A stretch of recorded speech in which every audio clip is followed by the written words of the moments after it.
Buonasera, benvenuti a questa nuova edizione del nostro telegiornale. Vediamo subito i principali argomenti.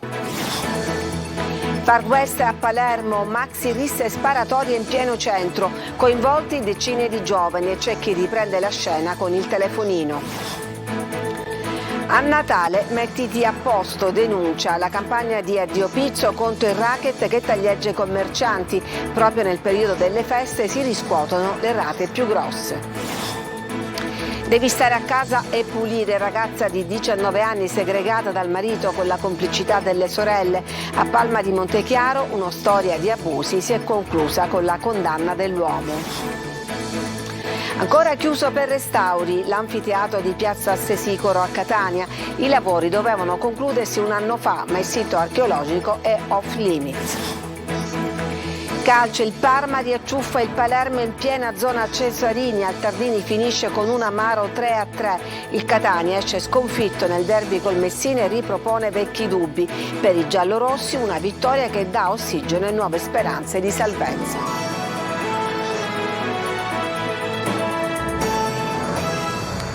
Dunque c'è stato un nuovo episodio di violenza a Palermo, una maxi rissa la notte scorsa con sparatorie in pieno centro a pochi passi dal teatro Politeama, ripresa dagli immancabili telefonini. Emanuela Corsi. Notte di fuoco a Palermo, dove sono stati esplosi 6 colpi di pistola. Sono circa le 3 quando nei pressi di un noto locale del capoluogo scoppia una maxirissa. Qui non siamo nei quartieri degradati di periferia, ma in pieno centro, tra via Quintino Sella e via Isidoro La Lumia, a pochi passi dal Politeama. Nelle immagini amatoriali girate da un residente si vedono tanti giovani in strada. Alcuni si picchiano, poi si sentono gli spari. C'è chi urla, chi scappa. A terra si vede un ragazzo con un giubbotto bianco che viene tirato su da un gruppo di persone. Se lo stanno caricando, si sente nel video. Lo stanno caricando. L'autore della sparatoria invece ha ancora la pistola in mano, alza il braccio ed esplode un altro colpo in aria. Questo qua, guarda. Poi sarebbe fuggito via a bordo di una moto. Numerose le segnalazioni arrivate nella notte al 112, seguite dall'intervento delle pattuglie del nucleo radiomobile che però al loro arrivo non hanno trovato più nulla, solo i bossoli. I carabinieri avrebbero acquisito diverse immagini dei sistemi di videosorveglianza per ricostruire quanto accaduto. L'episodio della notte scorsa si aggiunge alla lunga scia di atti di violenza avvenuti nel capoluogo siciliano. In un incidente stradale che si è verificato intorno alle 2 di stanotte a Palermo è morto un giovane di 23 anni, Gaetano Puccio, che viaggiava su una Fiat Punto guidata da un quarantenne di Carini, rimasto ferito e trasportato in codice rosso all'ospedale civico. L'auto ha prima sbandato e poi si è ribaltata in viale Regione Siciliana all'altezza di via Principe di Paternò. Nell'incidente sarebbe rimasta coinvolta un'altra vettura. Una ronda di volontari anti-racket contro il pizzo proprio nei giorni in cui sono in circolazione gli esattori di Cosa Nostra. Le inchieste confermano infatti che questo è il periodo di maggiore presenza della mafia nel fenomeno delle estorsioni. Maglio Viola. Mettiti a posto, denuncia. Hanno scelto di mutuare il linguaggio dei mafiosi per lanciare la campagna antimafia e soprattutto contro il pizzo. Una campagna che parte proprio sotto Natale, periodo di acquisto per i regali e dunque di affari e confusione, ma anche periodo di riscossione per gli esattori di Cosa Nostra. Più di una indagine infatti ha confermato che il taglieggiamento degli esercizi commerciali da parte della mafia, la cosiddetta messa a posto, avviene con 2 modalità. La protezione si paga mensilmente oppure in 2 rate, la principale delle quali proprio subito prima di Natale, in questo periodo, quello delle 13esime. Così da martedì a domenica i volontari di Addio Pizzo gireranno per gli esercizi commerciali a portare il messaggio anti-estorsione proprio nello stesso momento in cui girano gli esattori della mafia. E proprio questi sono i giorni più delicati, come conferma Nicola Grassi, presidente dell'ASAEC, Associazione Anti-Racket di Catania. Le festività natalizie rappresentano l'occasione per la criminalità organizzata mafiosa per la riscossione del pizzo, una tassa odiosa. Per uscire dal vortice gli imprenditori non sono soli e questa è una cosa che occorre ribadire con forza. Esistono diversi strumenti legislativi che permettono un ristoro totale dei danni che si sono subiti, sia economici che fisici che materiali. E dunque denunciate, non ci sono più scuse. Un appello che torna ad essere centrale proprio nel momento degli affari di Natale, che rischia di diventare anche il momento di maggiore debolezza del tessuto economico e commerciale. Ed è stata individuata la piccola barca del pescatore scomparso in mare al largo di San Leone ad Agrigento. La Capitaneria di Porto l'ha trovata impigliata tra alcune reti da pesca e ha recuperato anche un giubbotto e un paio di stivali che sembrano appartenere all'uomo. E così si teme il peggio per Salvatore Cefalù, il 48enne di cui i familiari hanno denunciato la scomparsa dopo il mancato rientro a casa il giorno della vigilia dell'Immacolata. Chiusa in casa a 19 anni per badare alle faccende domestiche con il divieto di uscire. A Palma di Montechiaro una storia di abusi si è conclusa con la condanna del marito. Segregata in casa, picchiata, offesa, maltrattata e minacciata per costringerla a restare chiusa nell'abitazione ed occuparsi solo delle faccende domestiche. Per mesi è stato il destino di una giovane donna di appena 19 anni di Palma di Montechiaro, grande centro della provincia di Agrigento. La ragazza incinta sarebbe stata vittima del marito che però prima la poteva contare sulla complicità delle sorelle che la controllavano. Si accertavano che non uscisse, le impartivano ordini e lezioni accusandola di non essere una brava donna di casa. La novella Cenerentola viveva nella paura. L'uomo, anche quando era lontano da casa, la terrorizzava via WhatsApp, minacciandola di toglierle il bambino appena nato se non avesse ubbidito. E alla ragazza era anche proibito di raccontare a parenti e conoscenti di essere incinta. Un calvario durato ben 7 mesi, da febbraio a settembre del 2021, ma alla fine la giovane ha trovato il coraggio di denunciare. Adesso il marito, appena 25 anni all'epoca dei fatti, è stato condannato dal Tribunale di Agrigento a 3 anni e mezzo di reclusione per maltrattamenti e sequestro di persona. Una turpe storia che denuncia ancora una volta come esistano contesti in cui i retaggi medievali sono duri a morire anche nelle nuove generazioni. Prendere per il collo la moglie è tentato omicidio, meglio femminicidio, anche in assenza di ferite. La Cassazione non ha dubbi e condanna un uomo che aveva tentato di strangolare la moglie. Emanuela Corsi. Prendere per il collo la moglie è tentato omicidio, o meglio femminicidio, anche in assenza di ferite. Lo dice una sentenza della Corte di Cassazione che ha respinto le argomentazioni della difesa e confermato i 10 anni ad un uomo che aveva preso per il collo la moglie e l'aveva attaccata al muro. Un gesto non più ascrivibile a lesioni o maltrattamenti, ma appunto al tentato femminicidio. Obiettare l'assenza di ferite e la non volontà di uccidere da parte del marito non cambia la sostanza, perché secondo i giudici contano i potenziali effetti dell'azione. Il tentato femminicidio si era consumato a Brescia con la vittima che aveva chiamato i carabinieri dicendo che il marito aveva tentato di strangolarla spingendola contro il muro e sollevandola da terra, facendola svenire per qualche attimo e offuscandole la vista. Parole confermate anche dal figlio della coppia che era andato in soccorso della madre afferrando il padre sotto le braccia e costringendolo a lasciare la presa. Una sentenza che dà un segnale significativo anche per chi ogni giorno segue e lavora al fianco di donne vittime di violenza. La sentenza della Corte di Cassazione ha cristallizzato, secondo me, un punto importantissimo, e cioè il racconto della donna, la credibilità della donna, il fatto che nonostante non ci fossero lesioni evidenti, è stato comunque dimostrato che lo strangolare una donna è un indicatore di rischio molto alto, quindi è presumibile che nell'intenzione appunto del maltrattante ci fosse quella di ucciderla. Per questo è stato riconosciuto appunto il tentato omicidio. Dopo ITA, anche la compagnia aerea Aero Italia ha attivato sul suo sito l'automatismo per il riconoscimento diretto dello sconto del 25% sui biglietti aerei per gli aeroporti di Roma e Milano. L'utente al momento del biglietto ha la possibilità di barrare la casella con la frase "Siete residenti in Sicilia" e rispondere così. Un anziano di Selemiu di 81 anni è deceduto a causa delle gravi ferite riportate in un incidente stradale verificatosi nel centro del Trapanese. L'uomo stava attraversando la strada all'incrocio tra le vie San Leonardo ed Emanuela Loi quando un'auto condotta da un 70enne l'ha travolto. L'uomo è stato trasportato in ambulanza in ospedale dove è morto dopo quasi un'ora. Ci fermiamo adesso, c'è una pausa per la pubblicità, torniamo subito dopo.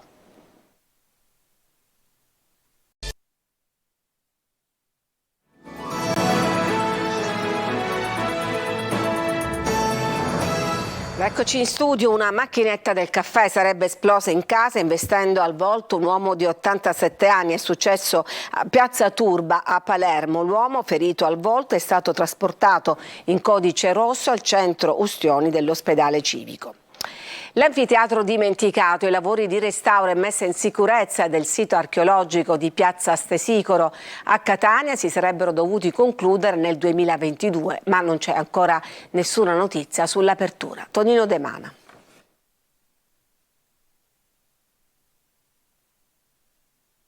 Un intervento che si era previsto 12 mesi, ma noi contiamo di finire con qualche mese di anticipo. Niente da fare. I proclami dell'allora assessore regionale ai beni culturali Alberto Samonà si scontrano con la dura realtà. Altro che anticipo, i lavori di recupero e adeguamento dell'anfiteatro romano in piazza Stesicoro ad oggi sono in ritardo di ben 13 mesi rispetto alla data di consegna, ovvero novembre 2022. Una mazzata per una città che vive di turismo e che per il Ponte dell'Immacolata sta facendo registrare numeri record.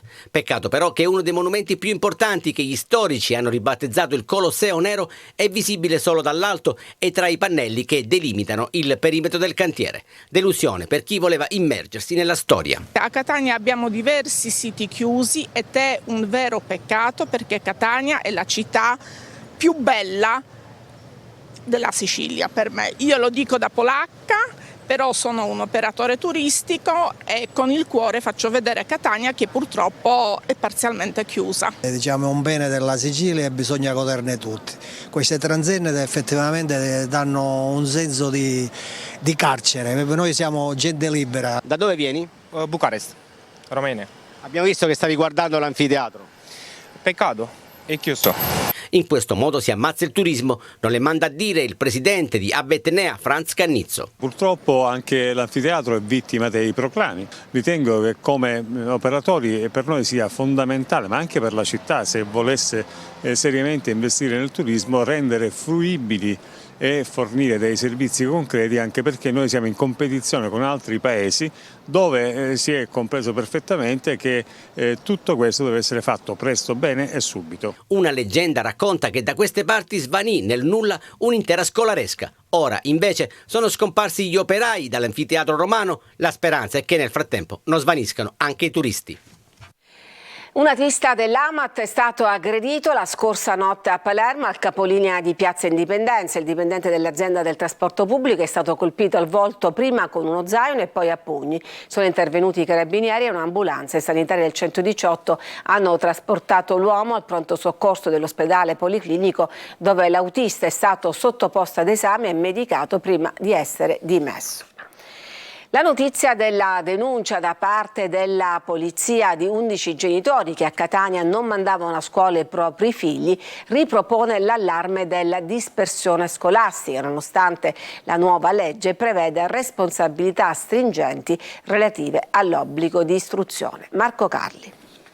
Continua la battaglia contro la dispersione scolastica. C'è anche la legge del novembre scorso che aumenta le responsabilità della famiglia. I controlli sono costanti e hanno portato ad esempio a Catania la denuncia da parte della polizia di 11 genitori che non mandavano a scuola i propri figli minorenni. La questura ha trasmesso il provvedimento agli organi competenti per valutare la possibile sospensione o revoca per i genitori di sussidi statali come l'assegno di inclusione o il reddito di cittadinanza.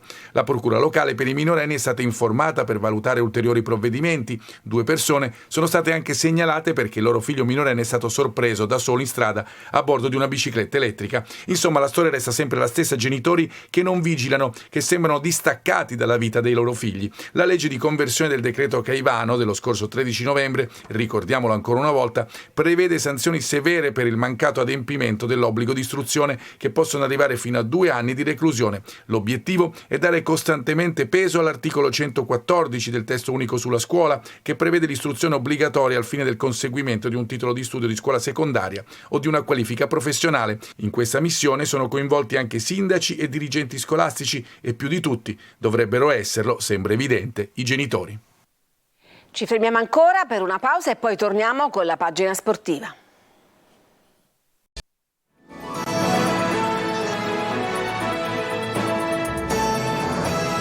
Eccoci alla pagina sportiva, pareggio amaro per 3-3 per il Palermo sul campo del Parma, rosanero che si mangiano le mani per essersi portati sul 3-1 a pochi minuti dalla fine, ma che non sono riusciti a respingere il ritorno dei padroni di casa. A decidere la partita la doppietta di Brunori, il gol di Segre per il Palermo e Stevez, Mihaila e Charpentier per il Parma. Al 95esimo, ad un secondo dalla fine, Charpentier di testa e tutto solo trova il gol pareggio che fa esplodere il Tardini di gioia. E il Catania è tutt'altro che gioisce, esce sconfitto nel derby col Messina e ripropone i dubbi che l'arrivo di Lucarelli aveva in parte sopito. A gennaio sul mercato si interverrà in modo importante. Marco Carli. Poteva essere un'occasione d'oro. Il Catania è riuscito a trasformarla in una sconfitta pesante contro un Messina che, proprio a discapito dei rossazzurri, è riuscito a centrare per la prima volta in stagione la seconda vittoria consecutiva. Un dato che fa riflettere, così come la poca fluidità di manovra e incisività degli etnei, mali che riemergono, e i tanti cambi nella formazione tipo decisi da Lucarelli hanno influito. La sfera di cristallo di riuscire a sapere prima chi giocherà bene e chi giocherà male non ce l'ho, e quindi si va sulla base di quello che si vede durante la settimana. Ovviamente mercoledì c'è un'altra partita. Il tecnico dice anche di avere le idee chiare sul futuro, vale a dire sul mercato. Probabili 5 movimenti in entrata, se non di più, 2 in attacco, 2 a centrocampo e 1 a sinistra in difesa. Il primo partente nelle idee del club potrebbe essere Sarao, prima convocato e poi fermato per una trattativa che la società sta conducendo col Trapani. Tornando alla partita, le opportunità da rete sono state fondamentalmente 3, 2 nel primo tempo, la prima con Marsura e la seconda con Deli, che ha colpito la traversa. Opportunità che, pur estemporanee, facevano pensare ad una ripresa diversa. Invece nel secondo tempo è emerso il Messina, che ha concesso una sola chance agli etnei e, approfittando dell'errore di Silvestri, ha segnato con Emmaus il gol decisivo. Perché noi non abbiamo proprio giocato, abbiamo fatto il loro gioco e purtroppo poi la perdi. Dalle parole di Deli si deve ripartire per non ricadere nei problemi del recente passato. Mercoledì c'è un'altra opportunità contro il Pescara di Zeman, autore finora di un buon campionato nel girone B e reduce dal 4-0 inflitto all'Olbia nell'ultimo turno. Seconda vittoria consecutiva per il Messina, che rimane nella zona play-out ma porta ad 8 punti il vantaggio sull'ultimo posto. Sabato prossimo scontro diretto per la salvezza a Potenza. Sergio Colosi. La svolta del Messina nel derby l'ha firmata Giacomo Modica, imprevedibile e mai banale nelle sue scelte. L'allenatore di Mazzara al minuto 16 della ripresa inserisce i giovani Zunno e Scafetta per Franco e Plescia. Cambia a sorpresa Musilunghi tra i 7.000 tifosi con 5 under in campo. Accade però che la squadra trova dinamismo, brillantezza e vivacità, ma soprattutto il gol dell'ex Michele Emmaus. È un'emozione indescrivibile. Segnare nel derby davanti ai nostri tifosi è veramente una cosa che bisognerà raccontare anche in un futuro, quindi sono veramente felice, ma soprattutto per la squadra, per la società, per la gente che comunque ci segue. Abbiamo meritato questa vittoria. Nel derby sono arrivate le conferme attese dopo il successo di Teramo contro il Monterosi, dal recupero di Firenze alla solidità di Manetta e Pacciardi, autore di un doppio salvataggio, e poi il solito Fumagalli insieme alla velocità di Zunno e al cinismo di Emmausso sono stati fattori determinanti. Abbiamo cambiato marcia in queste 2 partite, abbiamo fatto due vittorie importanti, quella di Monterosi e quella di oggi, meritate. Niente, siamo felici, io sono ancora provato, quindi dopo, come dicevo prima, dopo 20 anni vincere un derby è veramente una cosa incredibile. 2 turni al Giro di Boa, sabato trasferta a Potenza e venerdì 22 il Monopoli al Franco Scoglio. E all'inizio del secondo tempo tra Messina e Catania ci sono stati all'esterno dello stadio momenti di tensione con qualche lancio di fumogeni tra un gruppo di tifosi messinesi e le forze dell'ordine. I tifosi messinesi cercavano di entrare in contatto con alcuni tifosi rossazzurri residenti nella provincia di Messina e quindi autorizzati ad assistere alla partita. Grazie al servizio d'ordine e alla mediazione della Digos la situazione poi è tornata alla normalità. Ed era l'ultima notizia, grazie per averci seguito. Vi auguro una buona serata.